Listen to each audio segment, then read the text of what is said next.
மாண்புமிகு உறுப்பினர் திரு க மாரிமுத்து. மாண்புமிகு பேரவை தலைவர் அவர்களே, மாண்புமிகு அமைச்சர் பெருமக்கள் முன்மொழிந்திருக்கிற மானிய கோரிக்கையின் மீது இந்திய கம்யூனிஸ்ட் கட்சியின் சார்பில் சில கருத்துக்களை நான் முன்மொழிய கடமைப்பட்டிருக்கிறேன்.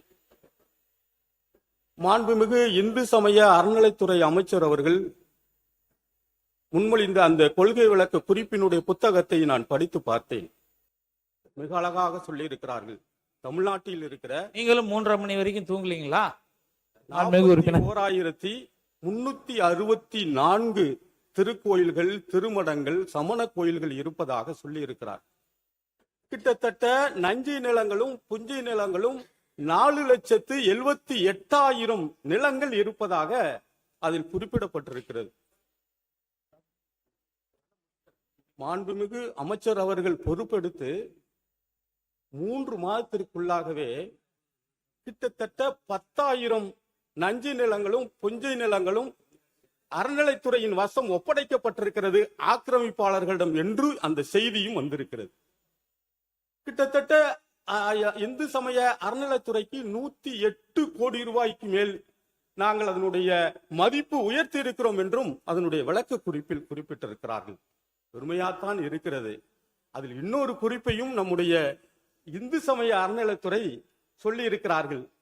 நியாயமான வாடகையை நாங்கள் 1959-34/A கீழ் நாங்கள் நியாயமான வாடகையை கோயில் மனையில் குடியிருப்பவர்களுக்கு வசூல் செய்கிறோம் என்று அதில் குறிப்பிடப்பட்டிருக்கிறது.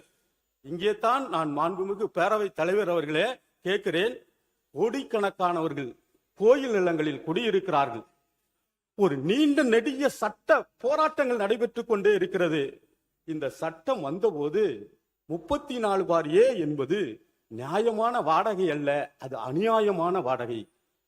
எனவே தான் பல கட்டங்களில் ஆட்சியாளர்கள் பல அரசாணைகளை போட்டிருக்கிறார்கள். நான் கூட கடந்த இதே சட்டப்பேரவையில் நம்முடைய அறநிலைத்துறை அமைச்சர் அவர்களிடம் பேசியிருக்கிறோம். முதலமைச்சரின் கவனத்திற்கும் கொண்டு சென்றிருக்கிறோம். அப்பொழுது இருந்த அரசின் முதலமைச்சரின் கவனத்திற்கும் கொண்டு சென்றிருக்கிறோம். நம்முடைய தலைமை செயலாளர், அப்பொழுது இருந்த தலைமை செயலாளர் தலைமையில் அதற்கென்று ஒரு குழுவும் அமைக்கப்பட்டது. அந்த குழு ஒரு முழுமையான விசாரணையை நடத்தியது. இந்த 34/A என்பது நியாயமான வாடகை இல்லை என்று அந்த குழு அரசாங்கத்திற்கு அறிக்கை தந்திருக்கிறது.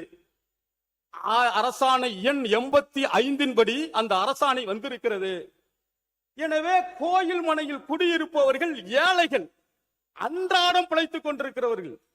இவர்களால் அந்த வாடகையை கட்டுகிற போது அவர்களுடைய உழைப்பிற்கு தகுந்த ஊதியம், உழைப்பிற்கு தகுந்த அவர்களுக்கான நிதியை அதில் செலுத்த வேண்டியிருக்கிறது. எனவே தயவு கூர்ந்து முன்னால் போட்டிருக்கிற அரசாங்கம் ஒரு அரசாணை போட்டிருக்கிறது.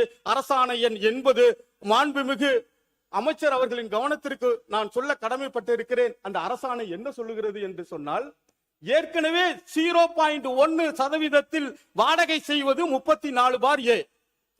இந்த அரசாணை 85 என்ன சொல்லுகிறது என்றால், குடிசையில் வாழுகிற அந்த வாழுகிறவர்களுக்கு உறுப்பினர் 2 அரசாணை எண்ணையும் சொல்லிட்டீங்க. அவரு கண்டிப்பா அந்த அமைச்சர் 0.05% அதுதான் நியாயமான நடவடிக்கை என்று அந்த அரசாணை சொல்லி இருக்கிறது. அது குடிசை வீடுகளுக்கு சொல்லி இருக்கிறது. கட்டிடங்களுக்கு, வணிக கட்டிடங்களுக்கு 0.060 என்று சொல்லி இருக்கிறார்கள். மனைகளுக்கு சொல்லி இருக்கிறார்கள். எனவே நான் கேட்கிறேன், உங்களுடைய பேட்டியையும் நான் பார்த்தேன். 1500 கோடி ரூபாய் குடியிருப்பவர்களுக்காக வரி வசூல், அந்த கட்டணம் செலுத்த வேண்டியது இருக்கிறது என்றும் நீங்கள் குறுக்கீடுக்கு மன்னிக்கவும். வெளியில பேட்டி கொடுக்கிறதுங்கிறது வேற. இங்க அவையில அரசாணையில நீங்க கொள்கை விளக்கத்துல நீங்க ஒரு விஷயம் சொன்னீங்க. அந்த அரசாணையும் நீங்க மென்ஷன் பண்ணிருக்கீங்க. அதுக்காக போன அறநிலையத்துறை அமைச்சர்ட்டையும் பேசியிருக்கீங்க, குழுவும் அமைச்சிருக்காங்க, அதற்கான தீர்ப்பு வந்திருக்கு. அது என்னங்கிறது துறை சார்ந்த அமைச்சர் அவர் பாப்பாரு. அடுத்த பாயிண்ட்டுக்கு வாங்க. 15 நிமிடங்கள் தான் இருக்குது. நேரம் கொடுங்கள். இல்லை என்றாலும் நான் வெளியில் போய் பேச இல்ல நீங்கள் அப்படி எடுத்துக்கொள்ள கூடாது. நான் மக்களுடைய மாண்புமிகு அமைச்சர் அவர்கள் இதுக்குதான் நான் வேணா அடுத்த பாயிண்ட் போங்க. மாண்புமிகு பேரவை தலைவர் அவர்களே, மாண்புமிகு உறுப்பினர் சொன்ன இந்த பிரச்சனையின் தொடர்பாக தொடர்ந்து இந்த நியாய வாடகை சம்பந்தப்பட்டு பாதிக்கப்பட்ட மக்கள் என்னை சந்தித்து கொண்டுதான் இருக்கிறார்கள். நான் அவர்களோடு பேசிக் கொண்டிருக்கிறேன், அந்த குழுவினரோடு பேசிக் கொண்டிருக்கிறேன். அவர்களுக்கு நியாயமான முறையில் அரசாங்கத்தின் சார்பாக என்னென்ன செய்ய முடியுமோ அதை செய்து தருவதாக நான் ஆல்ரெடி அவங்க கிட்ட பேசியிருக்கிறேன். நிச்சயமாக அதையெல்லாம் பரிசீலனை செய்து செய்வோம். நன்றி. மாண்புமிகு உறுப்பினர், தொகுதி சாய்ந்த கோரிக்கைகளை நீங்க கேட்குமாறு தாழ்மையுடன் கேட்டுக்கிறேன். உங்களிடம் மன்றாடி கேட்கிறேன், தாழ்மையுடன் கேட்கிறேன். மக்களுடைய கோரிக்கை இருக்கிறேன். நான் வேற இந்த அவையில் வேற எந்த பிரச்சனைகளையும் பேசுங்க. இங்கே இனாம் நிலம் சம்பந்தப்பட்ட குறிப்பிட்டிருக்கிறீர்கள். இனாம் நிலம் கோயிலுக்கு சொந்தமான நிலம் அல்ல.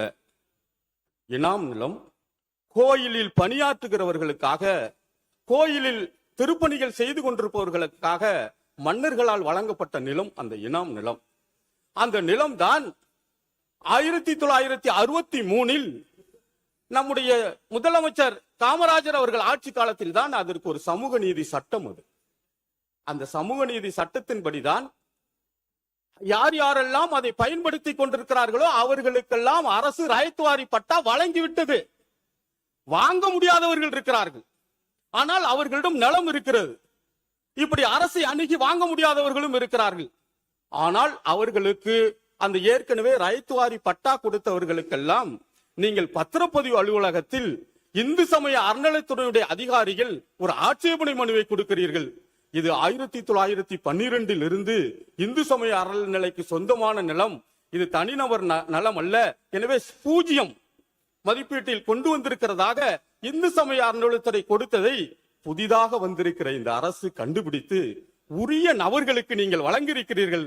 நான் பெருமையோடு சொல்லுகிறேன், இந்த அரசை மனசார பாராட்டுகிறேன். கரூர் மக்கள் பகுதியில் நின்றல்ல, தமிழ்நாடு முழுவதும் இந்த பணியை நீங்கள் செய்து முடிக்கப்பட வேண்டும் என்று நான் பணியோடு கேட்டுக்கொள்ள கடமைப்பட்டிருக்கிறேன். அதோடு சேர்த்து எங்கள் ஊர் கோட்டூர் திருக்கோயில் கொளிந்தீஸ்வரர் கோயில் இருக்கிறது, அந்த கோயிலுக்கு ஒரு திருத்தேர் வழங்கப்பட வேண்டும் என்று நான் மீண்டும் சொல்லி இருக்கிறேன், இப்பொழுதும் சொல்லுகிறேன்.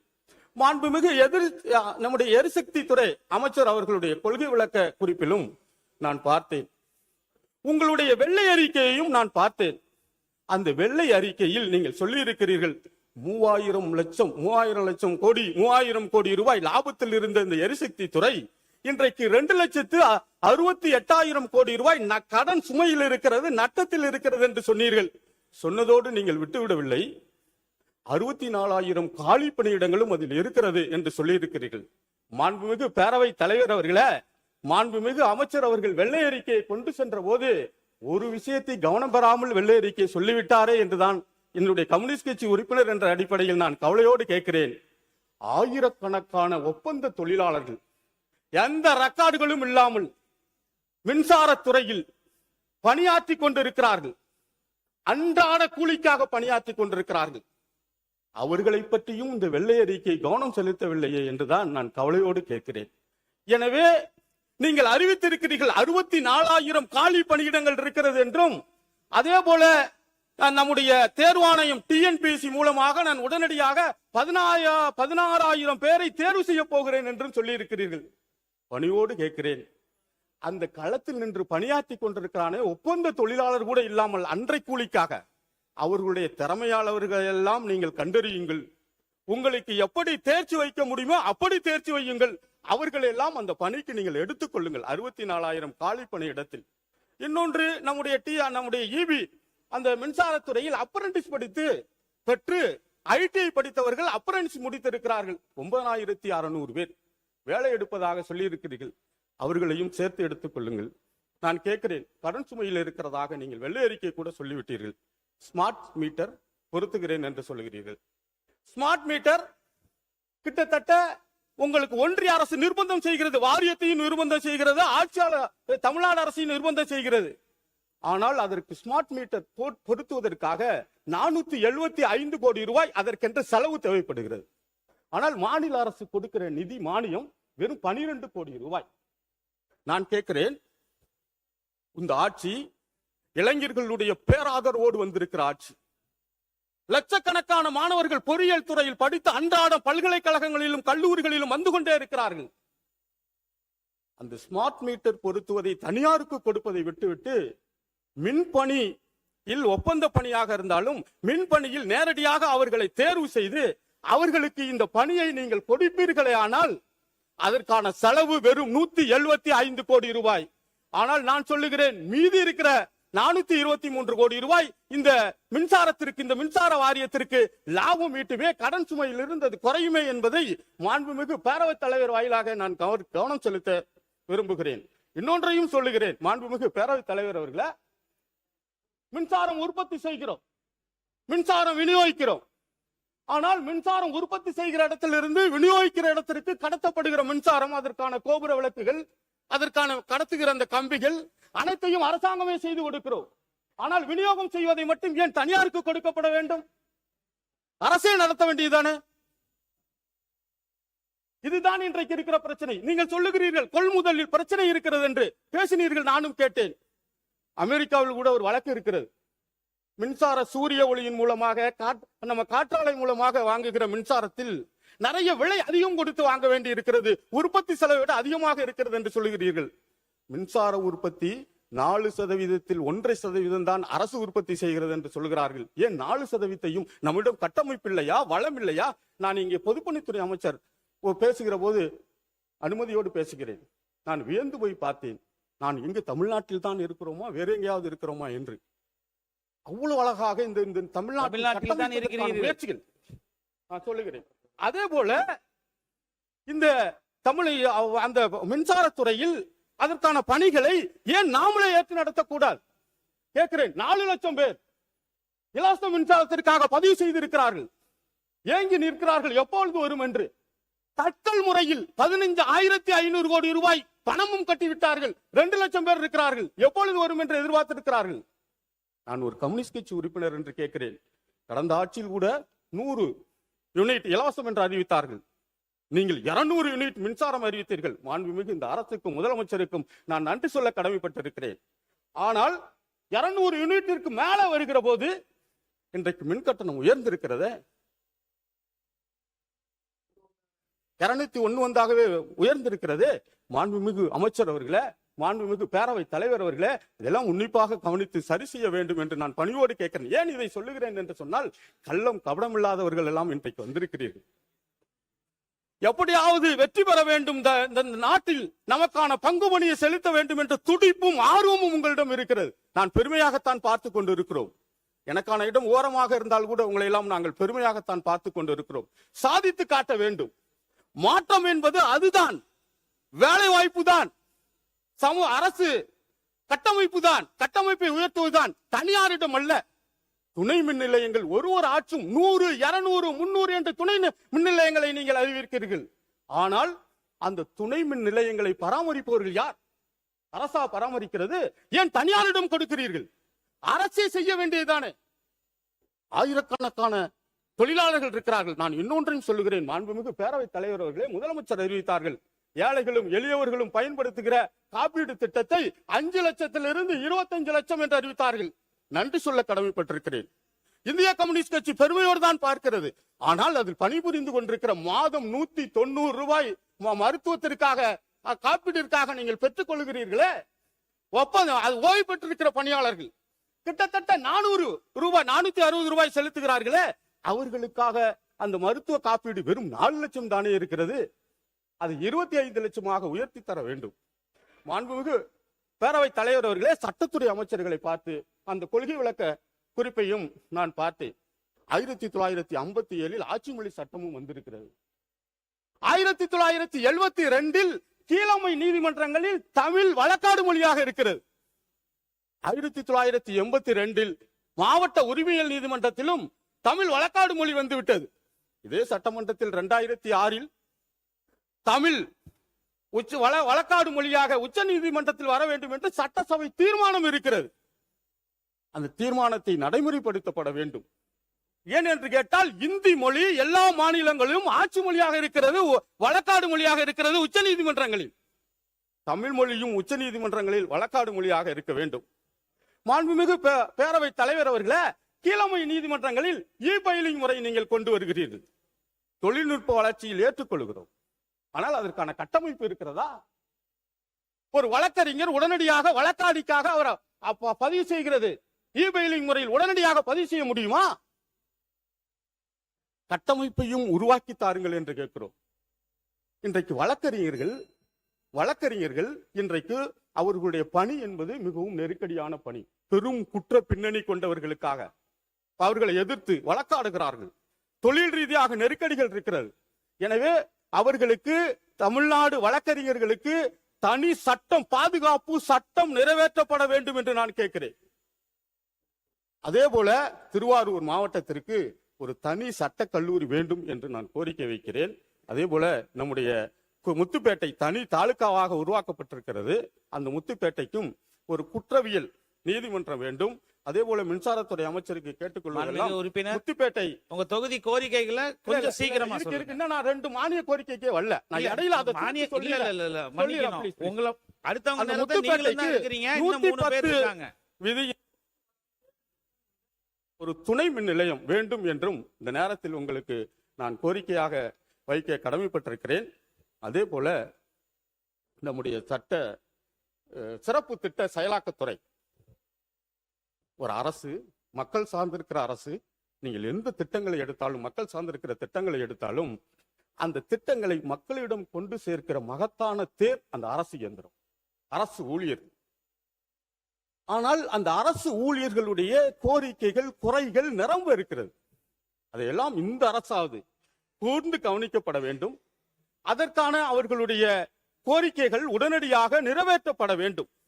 கடைசி காலத்தில் வாழ்நாள் முழுவதும் இந்த அரசுக்காக உழைத்தவர்கள் கடைசி காலத்தில் தலைசாத்தி படுக்கிற போது யாருடைய ஆதரவு, மருத்துவத்திற்காக, உணவிற்காக, போக்குவரத்திற்காக தலைசாத்தி படுப்பதற்காக அவர்கள் ஏங்கி தவிக்கிறார்கள்.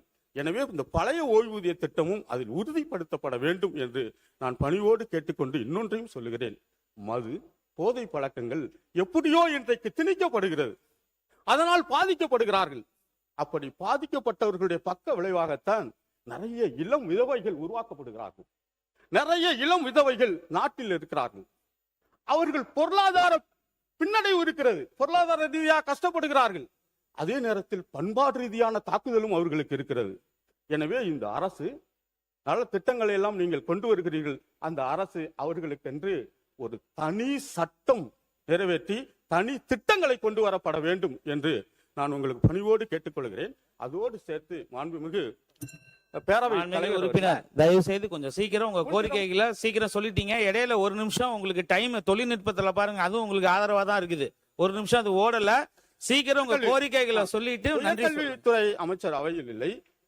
முத்துப்பேட்டையில் அரசு கலைக்கல்லூரி இருக்கிறது. அந்த கல்லூரிக்கு என்று ஒரு தனி அலுவலகம், புதிய அலுவலகம் கட்டிடம் வேண்டும் என்று நான் பணிவோடு கேட்டுக்கொள்கிறேன். அதோடு சேர்த்து நம்முடைய மாண்புமிகு பேரவைத் தலைவர் அவர்களே, அந்த விக்கிரபாண்டியம், கோட்டூர் ஒன்றியம் விக்கிரபாண்டியத்தில் அரசு ஆரம்ப சுகாதார நிலையம் வேண்டும் என்ற கோரிக்கை இருக்கிறது. அதே போல நம்முடைய முத்துப்பேட்டை வட்டாரம் தொண்டையக்காடு, மேல தொண்டையக்காடு கிராமத்தில் ஒரு தடுப்பணை, கடல் தண்ணி உள்ளே புகாமல் இருப்பதற்காக மரக்கா கோரையாற்றில் ஒரு தடுப்பணை கட்ட வேண்டும். அதே போல முத்துப்பேட்டை பேட்டையில் 93/0 என்ற இடத்தில் ஒரு மிகப்பெரிய அளவில் ஒரு தடுப்பணையை கட்ட வேண்டும். அதே போல நம்முடைய ஒப்பூர் ஆலங்காடு பகுதியை இணைக்கிற ஜாம்பானோட இணைக்கிற இடத்தில் கோரையாற்றில் ஒரு பாலம் கட்ட வேண்டும். இப்படி என்னுடைய கோரிக்கைகள் நிரம்ப இருக்கிறது. மாண்புமிகு பேரவைத் தலைவர் அவர்களே, இந்த கோரிக்கைகளின் மீது, இந்த மானிய கோரிக்கையின் மீது எனக்கு பேச வாய்ப்பளித்ததற்கு நன்றியை கோரி விடைபெறுகிறேன். நன்றி, வணக்கம்.